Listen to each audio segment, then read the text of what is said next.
Hello दोस्तों, welcome to money stocks. तो इस वीडियो के अंदर हम लोग बात करने वाले हैं मल्टीपल स्टॉक्स के बारे में।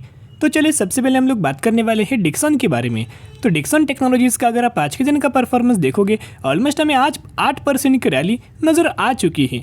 अभी दोस्तों अगर आप डिक्सन के अंदर देखोगे तो आज के दिन पूरा स्टॉक मार्केट के अंदर हमें गिरावट नज़र आया हुआ था। हर एक सेक्टर के अंदर गिरावट हुआ, जिसकी वजह से हर एक स्टॉक के अंदर गिरावट नज़र आ चुकी थी।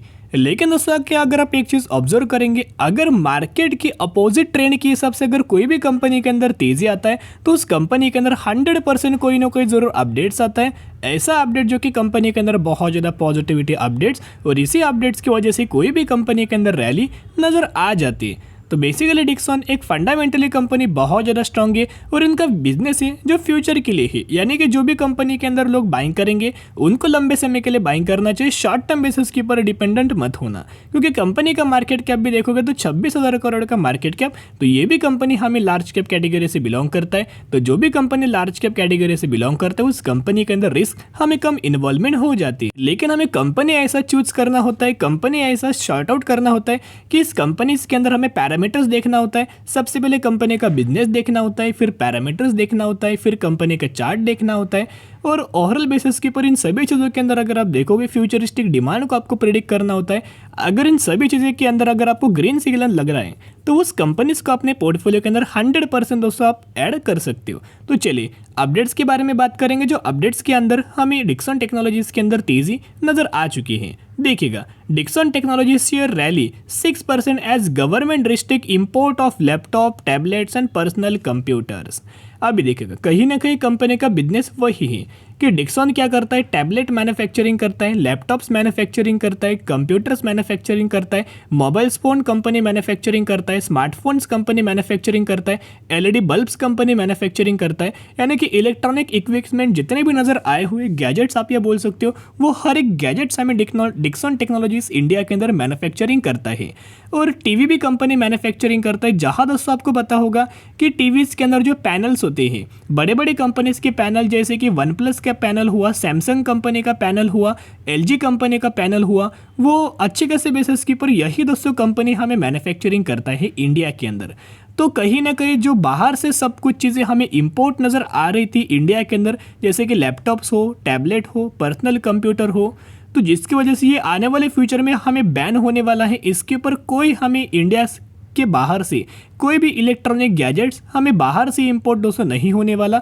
तो अगर इंपोर्ट नहीं होगा तो जितने भी सारे ऑर्डर्स मिलेंगे डिक्सन इस कंपनी को मिलेंगे, और जितना सारे कंपनी को ऑर्डर्स मिलेंगे उतना कंपनी का रेवेन्यूज बढ़ेगा और उतना ही कंपनी का नेट प्रॉफिट के अंदर भी ग्रोथ नजर आ सकती है। यही वो अपडेट्स था जो अपडेट्स के द्वारा हमें डिक्सन इस कंपनी के अंदर 8% की रैली नजर आई हुई है। अभी देखिएगा, सबसे पहले हम लोग बात करेंगे कंपनी के पैरामीटर्स के बारे में। बिजनेस तो अच्छा है, फ्यूचरिस्टिक के अंदर ग्रोथ नज़र आने वाली है, लेकिन कंपनी के पैरामीटर्स भी उतना ही अच्छे खासे होना चाहिए। तो कंपनी का सेल्स अगर आप देखोगे तो पिछले क्वार्टर में ऑलमोस्ट हमें सेल्स 3070 के आसपास था, इस क्वार्टर में 3270 के आसपास सेल्स के अंदर तो ग्रोथ है। फिर कंपनी का अगर आप ऑपरेटिंग प्रॉफिट देखोगे तो हमें पिछले साल कितना था, 100 करोड़ के आसपास था, इस क्वार्टर में 132 करोड़ के आसपास। एंड अगर आप ईयर बेसिस तक ग्रोथ है, लेकिन क्यूएन के बेसिस के ऊपर इनके रिजल्ट्स के अंदर में फॉल नजर आया हुआ है, जो कि Q1 रिजल्ट्स के अंदर। फिर अगर आप कंपनी का नेट प्रॉफिट के बारे में देखोगे तो ऑलमोस्ट कंपनी का पिछले साल जून 2022 के अंदर 45 करोड़ के आसपास था, वो बढ़ के 67 करोड़ के आसपास हो चुका है। ईयर बेसिस तो ग्रोथ है, लेकिन क्वार्टर बेसिस देखोगे पिछले क्वार्टर में 81 करोड़ से घट के 67 करोड़ के आसपास। तो क्यूएन के बेसिस के ऊपर इम्पैक्ट है, लेकिन ईयर बेसिस कंपनी ने अच्छा खासा परफॉर्म किया। साथ में अगर आप डिक्सन का शेयर होल्डिंग पैटर्न्स देखोगे तो प्रमोटर्स के पास 34% की होल्डिंग नजर आई हुई है। एफआईज अगर आप देखोगे बीच में एफआईज ने 12% का स्टेक के आसपास नजर आया हुआ था। इस क्वार्टर के अंदर एफआईज ने फिर से स्टेक बाइंग किया, 15% किया, शानदार तरीके से खरीदारी किया हुआ है। डीएस के पास 23% का होल्डिंग था, अभी करंटली 25% के आसपास होल्डिंग नजर आया हुआ है। और बेचा किसने, पब्लिक ने। तो जो स्टेक पब्लिक ने बेचा है वही स्टेक एफआईज ने एंड डीएस ने बाइंग किया है। क्या हमें डिक्सन टेक्नोलॉजीज के अंदर निवेश करना चाहिए? अगर आप इस कंपनी का मैक्सिमम का भी चार्ट पैटर्न देखोगे तो जब से कंपनी आया था 2017 से, तब से 750% के आसपास हमें रिटर्न प्रोवाइड करके दिया हुआ है। बीच बीच में कंपनी के अंदर प्रॉब्लम्स हमें नजर आया हुआ था, जो फेज आपको जो नजर आया हुआ है इसके अंदर प्रॉब्लम्स था। लेकिन आने वाले साल में जब भी कंपनी लाइफ टाइम वाला हाई को जब भी ब्रेक करेगा, बहुत ही अच्छी खासी रैली हमें कंपनी के अंदर आ सकती है। तो जितना आपको डिक्सन टेक्नोलॉजीज के अंदर गिरावट के अंदर ये कंपनी मिले उतना अच्छी बात है और अच्छी खासी आप कंपनी को अपने पोर्टफोलियो के अंदर ऐड कर सकते। तो चलिए दोस्तों अभी हम बात करेंगे इन्फोसिस लिमिटेड के बारे में। तो इन्फोसिस लिमिटेड का अगर आप परफॉर्मेंस देखोगे आज के दिन इतना हमें ह्यूज अमाउंट ऑफ मार्केट के अंदर गिरावट हुआ था, लेकिन हमें सेकंड हाफ के अंदर ऑलमोस्ट इन्फोसिस इस कंपनी के अंदर अच्छी खासी पॉजिटिविटी के अंदर क्लोजिंग नजर आया हुआ है। लेकिन अगर आपने ये चीज़ देखा होगा तो यहाँ बीच बीच में कंपनी नेगेटिविटी के अंदर ट्रेड कर रहा था, लेकिन क्लोजिंग होते होते पॉजिटिविटी के अंदर कंपनी की क्लोजिंग नजर आई हुई है एंड 1364 रुपीज़ की क्लोजिंग हमें इन्फोसिस इस कंपनी के अंदर नजर आया हुआ है।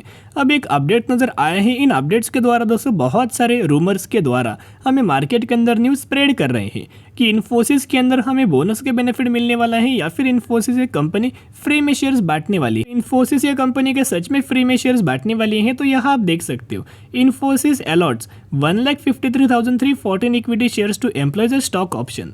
तो बेसिकली दोस्तों यहाँ अगर आप देखोगे इन्फोसिस ने इनके एम्प्लॉयज के लिए दोस्तों बेनिफिट दिया गया है। यहाँ जो बेनिफिट है शेयर होल्डर्स के बेनिफिट नहीं दिया गया, यानी कि जो फ्री में जो शेयर्स मिलने वाले हैं इन्फोसिस कंपनी के एम्प्लॉयज को, ये फ्री के शेयर्स मिलने वाले हैं।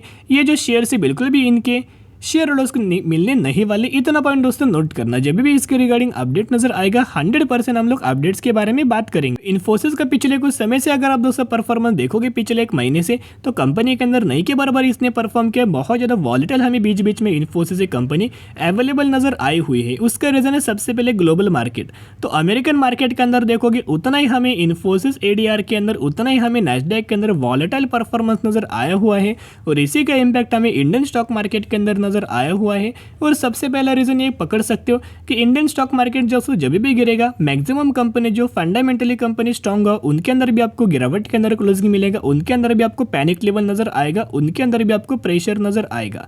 लेकिन निवेश करने के लिए सच में दोस्तों यही मौका है, क्योंकि आने वाले सालों में जैसे कि आपको पता है 2008 में जब हमें इन्फोसिस के अंदर गिरावट हुआ था, यानी कि ये फेज के अंदर देखिएगा, हम लोग चार्ट के बारे में दोस्तों स्टडी करेंगे तो देखिएगा जब ये फेज के अंदर हमें इन्फोसिस कंपनी के अंदर ये फेज के अंदर जब इन्फोसिस के अंदर हमें दोस्तों गिरावट नजर आया हुआ था, तब इन्फोसिस कंपनी हमें 30 to 40% का गिरावट के अंदर मिल रहा था। लेकिन जिन लोगों ने पेशेंस रख के होल्ड किया उन लोगों को कंपनी ने 200% का रिटर्न बना के दिया हुआ है। कई बार मैंने आपके साथ शेयर किया 2020 में कोविड के द्वारा जब करेक्शन हुआ था 30% इन्फोसिस गिरा हुआ था। जिन लोगों ने गिरावट के अंदर बाइंग किया, बाय ऑन स्ट्रेटेजी अप्लाई किया, उन लोगों को कंपनी ने एक सालों में 200% का रिटर्न दिया। तो आने वाले सालों में ये चांसेस हो सकते हैं जो करंटली गिरावट हमें इन्फोसिस के अंदर मिल रहा है, कंपनी 20% की गिरावट, 15% की गिरावट, वो आने वाले सालों में कंपनी 200-250% का रिटर्न आपको आने वाले 1-1.5 सालों में इस कंपनी के अंदर मिल सकता है। तो कंपनी अच्छी है और यही गिरावट के अंदर आपको बाइंग करने का सही मौका है, क्योंकि दोस्तों इस अपडेट्स के बारे में हमने पहले से ही बात किया था कि टीसीएस ने भी एआई के अंदर निवेश किया है, जनरेटिव एआई के अंदर, इन्फोसिस ने भी एआई के अंदर निवेश किया है, विप्रो ने भी एआई के अंदर निवेश किया है एंड परसिस्टेंट सिस्टम ने भी एआई के अंदर निवेश किया है। जितने भी आईटी सेक्टर की कंपनी है करंटली एआई के अंदर निवेश कर रहे हैं और उससे रिलेटेड हर एक पार्टनरशिप कंपनीज के अंदर नजर आ रही है। तो जिसके द्वारा अगर आप देखोगे गूगल क्लाउड के साथ हमें इन्फोसिस, टीसीएस, विप्रो इन कंपनीज का पार्टनरशिप हुआ है एआई से रिलेटेड। तो जितना आप लंबे समय के लिए होल्ड करेंगे अच्छी कंपनी को, उतना आपको ये कंपनीज आने वाले सालों में हमें रिटर्न प्रोवाइड करते हुए नजर आ सकते। तो चलिए अभी हम बात करेंगे इनके टेक्निकल चार्ट पैटर्न्स के बारे में। तो अगर आप इन्फोसिस लिमिटेड का दोस्तों टेक्निकल चार्ट पैटर्न्स के बारे में देखोगे तो सबसे पहला कंपनी का जो रेजिस्टेंस लेवल है 1355 रुपीज़ के आसपास नजर आया हुआ है और करंटली कंपनी की क्लोजिंग 1364 रुपीज़ के आसपास नजर आई है। रेजिस्टेंस लेवल तो कंपनी ने क्रॉस किया है, लेकिन कंपनी यही के आसपास हमें कंसोलिडेट करे क्योंकि मार्केट के ही अंदर हमें करेक्शन नजर आया हुआ है। एक बार कंपनी इससे ऊपर लगातार दोस्तों क्लोजिंग दे तो सबसे पहले आपको इन्फोसिस ये कंपनी 1600 रुपये का टारगेट देगा एंड सेकंड टारगेट कंपनी 1800 रुपये के आसपास दे सकता है, इतना पॉइंट नोट कर। और अगर आप इन्फोसिस लिमिटेड का आज के दिन का दोस्तों डिलीवरी बेस्ड पैटर्न देखोगे तो ऑलमोस्ट 57 लाख के आसपास हमें क्वांटिटी डिलीवरी हुआ, उसमें से 40 लाख के आसपास डिलीवरी नजर आया। और अगर आप इन परसेंटेज के अंदर देखोगे तो 70% की डिलीवरी आज के दिन भी इन्फोसिस इस कंपनी के अंदर नजर आई हुई है। यानी कि दोस्तों ये समझो कि मार्केट गिर रहा है, अच्छी खासी कंपनीज भी पैनिक लेवल के अंदर क्लोज कर रही है, लेकिन लगातार निवेश इन्फोसिस इस कंपनी के अंदर हो रहा है। अभी जो 70% का जो डिलीवरी हुआ है, क्या 100% रिटेल इन्वेस्टर ने माल बाइंग किया? नहीं, इसमें म्यूचुअल फंड्स भी होता है, इसमें एफआईज ने भी खरीदारी किया है, इसमें डीआईज ने भी खरीदारी किया है। तो हर एक लोग इस कंपनीज के अंदर हमें माल बाइंग करते हैं। दोस्तों जितना इन कंपनीज के अंदर आपको गिरावट नजर आए, उतना दोस्तों buy on dip strategy apply करके लंबे समय के लिए होल्ड करना। गिरावट के अंदर यही कंपनीज के अंदर बाइंग करने का सही मौका नजर आया हुआ है। तो चलिए अभी हम बात करेंगे दोस्तों लास्ट कंपनी के बारे में, आयरिस क्लोथिंग लिमिटेड के बारे में हम लोग बात करने वाले हैं। इस कंपनी 450 रुपये के आसपास ट्रेड कर रही है एंड मैक्सिमम के अंदर 250% का रिटर्न कंपनी ने शेयर होल्डर्स को प्रोवाइड करके दिया हुआ है।